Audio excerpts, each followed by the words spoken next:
What if I told you that everything you believe to be solid and tangible in your reality is, in fact, just a projection of the mind? I'm not speaking in metaphors or abstract concepts, but of a truth that has been taught by mystics, scientists, and philosophers throughout the centuries. The universe is mental, and the mind is the most powerful tool that exists. Yet, interestingly, the knowledge of how all of this works has been hidden from us, whether by religious institutions, elites, or secret societies that understand the true power behind concepts like ether and mental energy.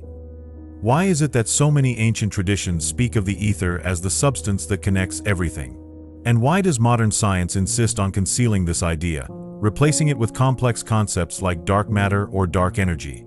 After all, what is the ether, what is its role in the universe, and how is it connected to the power of our mind?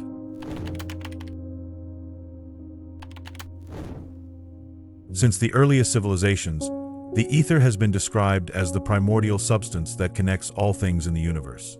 The ancient Greeks referred to it as the quintessence, something beyond the four known elements: earth, water, fire, and air. In the Vedic philosophy of India, it is represented by Akasha, the space or spiritual ether. But what makes this idea so fascinating and so dangerous to the established powers? For centuries, the ether was considered the source of all energy and creation. It is an invisible yet omnipresent medium that allows thoughts, intentions, and energy to manifest in the physical world. Imagine it as a subtle energy field that permeates everything.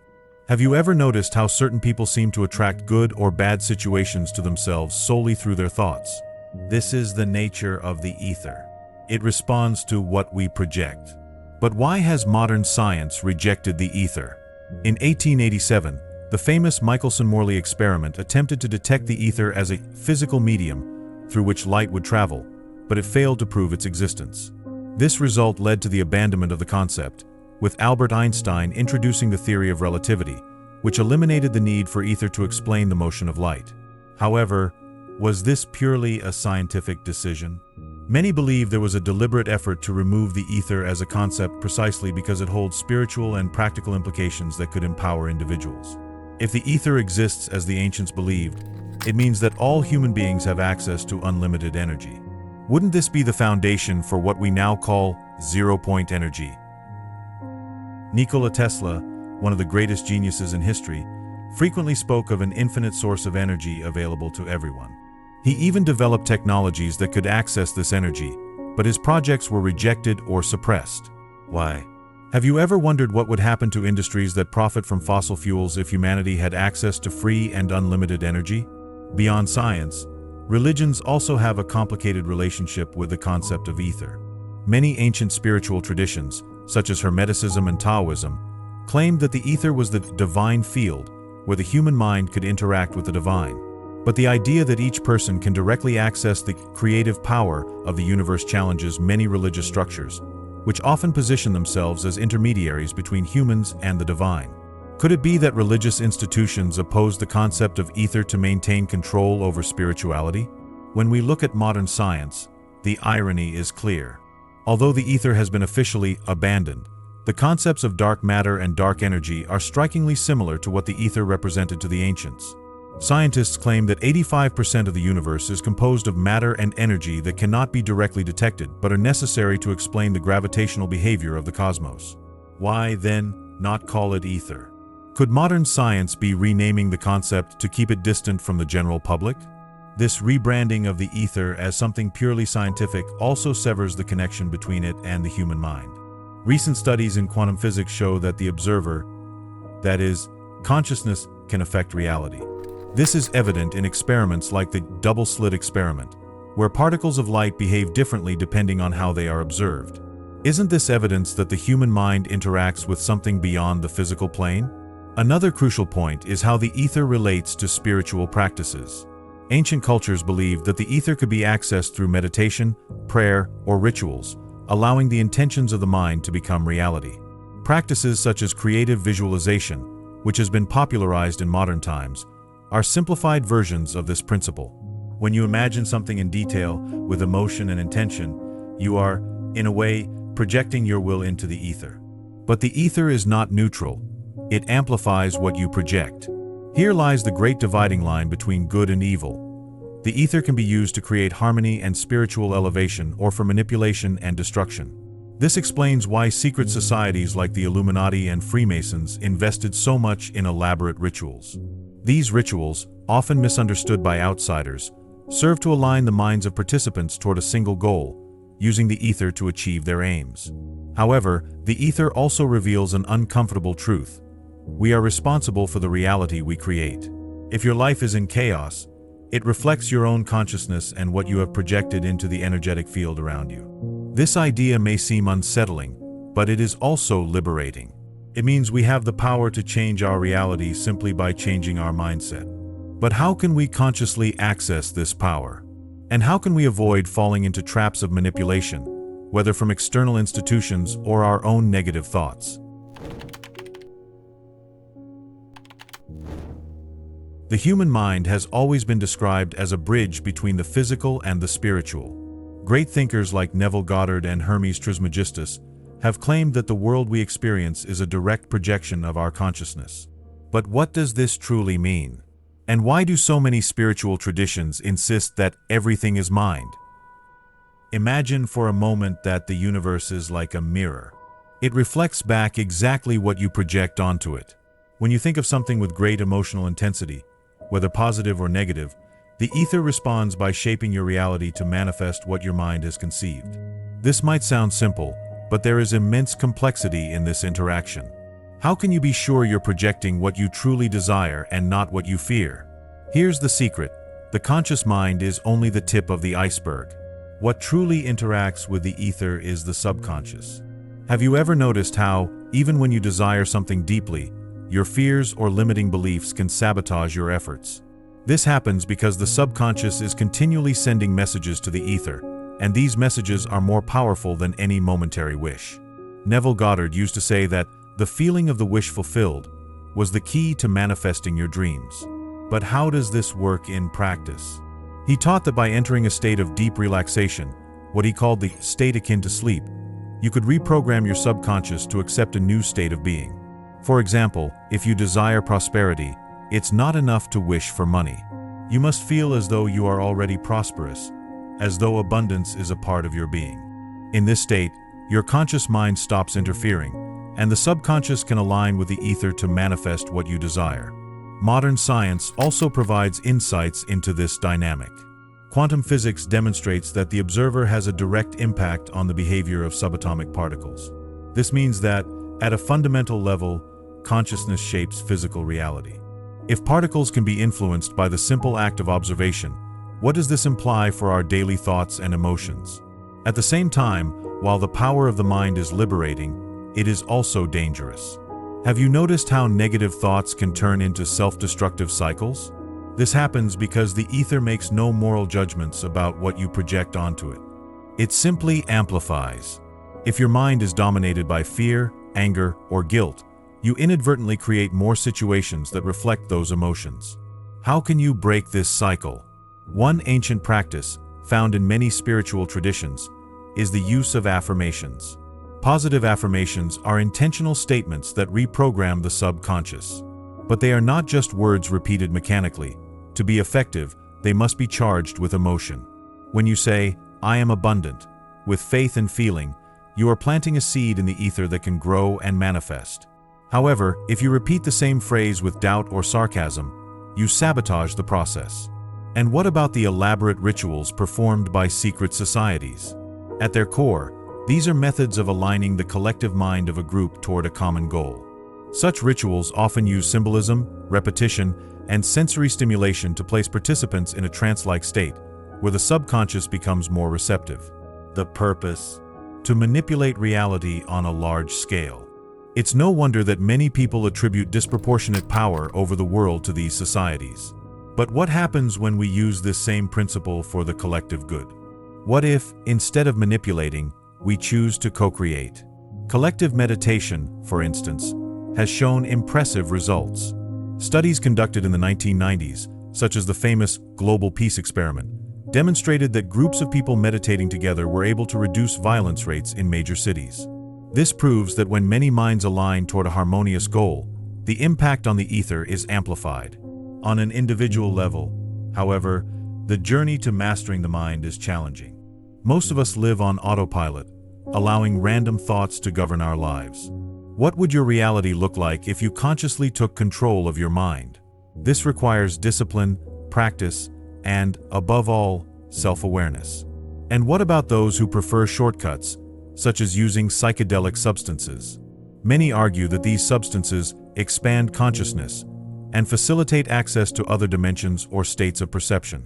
But, as many shamans and mystics have warned, such shortcuts can be dangerous. Without spiritual maturity, the experience can turn into a nightmare, as the ether responds by amplifying the fears and traumas that still reside in the subconscious. The human mind is a powerful tool, but like any tool, its impact depends on how it is used. You can choose to use it to build or to destroy. And the most fascinating part is that you have this choice every day. So, the question you must ask yourself is, am I controlling my mind, or is it controlling me? Throughout history, secret societies have been seen as guardians of ancient secrets and manipulators of reality on a grand scale. But what exactly are these organizations trying to protect or achieve? Is it possible that the true intention behind many of these groups is the control of the ether, and, consequently, the collective mind of humanity? Organizations like Freemasonry, the Illuminati, and other esoteric societies have always fascinated the public imagination. Films, books, and conspiracy theories depict them as guardians of forbidden knowledge or as puppeteers behind global events. But to understand what truly happens within these circles, we must look beyond sensationalist narratives and focus on the principles they follow: symbolism, rituals, and mind control. Rituals play a central role in these societies. While often seen as theatrical ceremonies, their purpose is much deeper. They create a trance state in participants, allowing the subconscious mind to absorb the group's intentions. A classic example of this can be found in Freemasonry, where initiates undergo symbolic rituals involving blindfolds, ropes around the neck, and the repetition of oaths that evoke absolute loyalty to the order. But why are these methods used? Psychologically, the purpose of rituals is to break down the individual identity of the participant, placing them in a receptive mental state. This is where the ether comes into play. A well-conducted ritual can align the minds of a group toward a single intention, creating a sort of collective mind that amplifies its impact on the energetic field. Could this be the secret behind the power so many attribute to these societies? At the same time, not all secret societies are negative. Some genuinely aim to preserve ancient knowledge for those who are spiritually ready to receive it. The question is, how do we distinguish practices that uplift from what we might call manipulative rituals? Take the example of Aleister Crowley, one of the most controversial occultists of the 20th century. He not only popularized the use of rituals to access altered states of consciousness, but also advocated the idea that humans must transcend moral limitations to achieve absolute power. However, many of his rituals were extreme and disturbing, involving acts that pushed the boundaries of ethics and human dignity. Is such an approach truly necessary to access the ether? Or is it merely a way to justify selfish impulses under the guise of spiritual enlightenment? Crowley is often cited as a symbol of perverted occult practices, but this raises a larger question. How far are people willing to go to gain control over their own minds and the ether? Doesn't this, in some way, reflect the insatiable thirst for power we see in society as a whole? On the other hand, many secret societies follow principles based on balance, harmony, and respect for natural laws. Hermetic teachings, for example, emphasize that all is mind, and that the ether should be used to achieve harmony with the universe, not to manipulate others. However, these teachings have often been distorted by those seeking only personal gain. Another fascinating point is how these rituals connect to symbolism. Many symbols used by secret societies, such as the compass and square in Freemasonry or the all-seeing eye, are not merely random designs. They represent universal laws and hidden truths about the interaction between the human mind and the ether. But do most people who use these symbols truly understand their meaning? Or are they merely perpetuating traditions without question? The relationship between these societies and global control is also a widely debated topic. Many believe that elites use esoteric knowledge to shape reality on a large scale. For example, global events like economic crises, wars, and technological advancements could be manipulated to serve a greater purpose. But is this the result of an orchestrated conspiracy, or simply the collective use of the ether by individuals who understand its nature? Furthermore, there is an even more intriguing factor: the use of fear. Secret societies often use fear as a tool to shape the minds of their participants and even the general population. Fear is one of the most powerful emotions, and when projected into the ether, it can create chaotic realities. Could this be why so many narratives about global control revolve around crises and looming threats? At the same time, some societies aim to transcend the limits of the physical world. The pursuit of enlightenment, or the divine state, often becomes the central focus of their rituals. But is the ultimate goal truly spiritual? Or are many simply seeking to satisfy their egos, accumulating power and control? What these practices teach us is that the ether makes no distinction in morality. It amplifies intentions, whether they are positive or negative. And this is where individual responsibility comes into play. If all is mind, how can we ensure that our interaction with the ether is for the good? In the end, secret societies reveal an uncomfortable truth. The power to shape reality is available to all of us, but few possess the spiritual maturity necessary to use it in a balanced way. Would you use this knowledge to manipulate others or to create a more harmonious reality? If everything in the universe is mental, as Hermetic teachings claim, this means that not only individuals but also groups can influence reality. Imagine for a moment how the sum of the intentions of billions of people creates a collective field of thoughts and emotions. This field, interconnected through the ether, directly affects humanity's shared experience. But who controls this collective mind? And, more importantly, how can it be manipulated? First, we need to understand the concept of the global mind. All human minds are connected by an energetic field that Carl Jung referred to as the collective unconscious. This field is composed of archetypes, memories, and ideas shared by humanity. However, contrary to popular belief, it is not fixed. Like the ether, the collective unconscious is shaped by the dominant intentions and beliefs of an era. This is where the crucial role of elites and secret societies comes into play. By understanding how the global mind operates, these entities use tools such as media, politics, and religion to influence the beliefs and emotions of billions of people. Consider how global events, whether economic crises, pandemics, or wars, often generate mass fear and anxiety. Are these emotions merely natural consequences, or are they intentionally induced to shape collective reality? Fear, in particular, is one of the most powerful emotions in the manipulation of the global mind. When an entire population is immersed in fear, its energetic frequencies lower, making it more vulnerable to manipulation. For example, during World War II, propaganda played a fundamental role in shaping the perceptions and actions of the masses. The constant repetition of specific messages, reinforced by powerful and emotional imagery, created a reality where people accepted, and even supported, atrocities that would have been unthinkable in normal times. But how does this connect to the ether? The ether not only amplifies individual intentions, but also responds to the weight of collective intentions.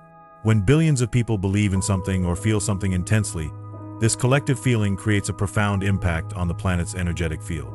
It's like a tide that can be directed toward chaos or harmony, depending on the strength and focus of the emotions involved. Now, consider how modern media operates. News outlets, social media, and entertainment hold the power to plant ideas directly into the collective subconscious. Carefully crafted narratives, reinforced by repetitive images and sounds, influence our beliefs and emotions on levels we often fail to notice. Are we truly thinking for ourselves, or are we being guided to think and feel in certain ways? A fascinating example of this dynamic can be found in how the concept of dark energy was introduced into modern science. Instead of exploring the ether as a field accessible to the human mind, scientists and communicators transformed this idea into something distant, technical, and reserved for experts. This creates a psychological barrier for the average person, leading them to believe such concepts are beyond their reach. Could this be a subtle way to limit our potential? Another crucial aspect of collective manipulation is the use of consumerism. Advertisers and corporations have long understood that by associating emotional desires with products, they can direct the intentions of the masses toward specific goals. This is not much different from a collective ritual, where billions of people focus their energy on consumption, creating a reality where materialism reigns. But this leads us to a question. What are we truly manifesting when we live in a constant state of unfulfilled desire? At the same time, not everything is bleak. The global mind also holds immense potential for good. This can be seen in collective meditations or global prayer events. Scientific studies have shown that during these events, crime rates decreased and political tensions in specific regions were alleviated. This demonstrates that when we align our intentions harmoniously, we can literally change the world. But why are such positive examples so rare? Is it possible that humanity is being deliberately distracted? By focusing our attention on hollow entertainment, political conflicts, or manufactured crises, are we failing to harness the power of our collective mind to create a better reality? Is this an accident or part of a larger plan? Another point to consider is the relationship between the global mind and spirituality. Many ancient traditions believe that the Earth has its own energetic field, sometimes called the planetary grid. This field, according to these traditions, is influenced both by cosmic forces and by human intentions. When humanity is in harmony, the planetary grid vibrates at a higher frequency, promoting peace and prosperity. However, when we are dominated by fear, hatred, and division, the Earth's frequency lowers, and chaos manifests. It's interesting to note how collective rituals, both positive and negative, affect this planetary field. Ceremonies such as tribal dances, religious celebrations, or even cultural events like concerts and festivals align people's energies toward a single purpose, creating a significant impact on the ether.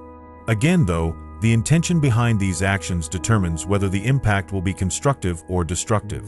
Ultimately, the question we must ask is, how can we reclaim control over the global mind? The answer, paradoxically, lies in taking control of our own minds. When you become conscious of your intentions and emotions, you contribute to a healthier collective mind. It's no coincidence that so many spiritual masters emphasize the importance of meditation and self-control. They understood that by healing the individual mind, we heal the global mind. If all is mind, are we ready to take collective responsibility for what we create? If the ether is the invisible fabric connecting everything in the universe, and if the mind is the key to shaping it, the next great question is, how can we use this knowledge to reach our highest potential? After all, if everything is mental, we have at our disposal an almost limitless power to transform our lives and the reality around us. But, like any power, it requires responsibility, balance, and understanding. The first step in consciously using the ether is developing self-awareness. Before molding external reality, we must understand the internal one. Think for a moment. How often are you dominated by automatic thoughts, irrational fears, or limiting beliefs? These mental states, even if unconscious, are constantly projecting intentions into the ether, creating a repetitive cycle of experiences. If you're dissatisfied with your current reality, wouldn't it be worth investigating what your mind is projecting? Practices like meditation and introspection are powerful tools to break this cycle. During meditation, the mind enters a state of calm and receptivity, allowing subconscious thoughts to surface. This is the moment when we can identify and reprogram negative patterns. Many spiritual traditions, including Buddhism and Hinduism, consider meditation the most effective path to accessing the void, or the ether, and connecting with the divine. However, there is a crucial difference between meditating to align with the universe and meditating to manipulate the universe. Some people, drawn by the desire for power or control, attempt to use esoteric practices to achieve selfish gains. But the ether, being neutral, does not distinguish moral intentions. Those who use their mind to harm others end up creating a cycle of cause and effect that inevitably returns to them. It's no coincidence that so many spiritual traditions emphasize the importance of pure intentions. Another path to accessing the ether is through the practice of creative visualization. This technique, popularized by authors like Neville Goddard, teaches that the human mind can shape reality by vividly and emotionally imagining what it desires. But for this practice to work, the practitioner must genuinely believe in the possibility of achieving their goal. Have you ever wondered why so many people fail to manifest something? Often, It's because their subconscious is sabotaging their intentions with doubt or fear. This is where affirmations and emotional work come into play. Affirmations, when used correctly, reprogram the subconscious to accept a new reality. However, they must be accompanied by genuine feeling. For example, repeating "I am loved" will have little effect if, internally, you feel unworthy of love. In such cases, it's necessary to address the emotional root of the problem before utilizing the power of the ether. Another important aspect is alignment with natural laws. Many people attempt to manipulate the universe to get what they want, ignoring principles of harmony and balance. This is what many traditions refer to as breaking universal laws. When you act against natural harmony, you create resistance in the energetic field, which inevitably leads to difficulties or failures. In other words, the universe corrects your attempt at disharmonious manipulation. This is why the practice of gratitude is so powerful. When you express gratitude for what you already have, you align yourself with the highest frequencies of the ether. This not only attracts more positive experiences, but also reinforces your connection with the divine. Have you ever felt the shift in energy when you stop complaining and start expressing gratitude? It's no coincidence that so many spiritual traditions place gratitude at the center of their practices. The connection to the ether can also be strengthened through conscious breathing. Practices like pranayama in yoga or holotropic breathing are used to increase vital energy, or prana, in the body, creating a state of alignment between mind and spirit. These simple yet profound exercises demonstrate how the human body is a perfect tool for accessing the energetic field around us. But what about external tools like crystals, herbs, or sacred symbols? Many esoteric practitioners use these as amplifiers of intention. A crystal, for instance, does not have power in itself but acts as a focus for the user's mind. When charged with intention, it can help concentrate energies within the ether. However, it's important to remember that these objects are aids, not substitutes for internal work. And what about rituals, so often associated with occult practices? They, too, have their place, but they are not mandatory. The purpose of a ritual is to create a state of deep focus, where the conscious mind can be silenced and the subconscious programmed. But complex rituals are not necessary for those who already have mental discipline. In fact, simplicity is often more effective. Do we complicate the spiritual because we struggle to accept that the power has been within us all along? A crucial point in the conscious use of the ether is mastering emotions. Emotions are like fuel for the intentions we project into the energetic field. When you are in a state of anger, fear, or despair, you are feeding those frequencies into the ether. Conversely, emotions like love, compassion, and joy elevate your vibrations and help manifest positive experiences. Have you ever noticed how your reality shifts when you're genuinely happy or grateful? Finally, the conscious use of the ether requires patience. We live in a society accustomed to instant gratification, but the ether responds according to divine timing, not human timing. Often, a period of preparation, both mental and spiritual, is necessary before intentions fully manifest. This teaches us the importance of trust and surrender. So, what are you projecting into the ether right now? If you had total control of your mind, how would you use that power to transform your life and the world around you? Throughout this journey, we've explored how the ether, this invisible and primordial field, connects everything in the universe and serves as a mirror for our minds. From the manipulations of secret societies to the conscious use of the ether to manifest a more harmonious reality, it's clear that the power of the mind is both a tool and a responsibility. The ether does not judge. It amplifies what we project, whether for good or ill. In the end, the true key lies in mastering our own consciousness, aligning our thoughts, emotions, and intentions with universal laws. Everything we seek is already within us, waiting for us to take the reins of our minds and direct this power responsibly. After all, if reality is shaped by what we project, it's up to each of us to decide what kind of world we want to create. If you're interested in exploring more about spirituality, I've specially selected a few videos packed with profound knowledge and fascinating discoveries that you're going to love. Just click on one of them. Don't forget to subscribe to the channel to continue this journey of self-discovery and spiritual learning. Your commitment to knowledge is the first step toward transforming your reality.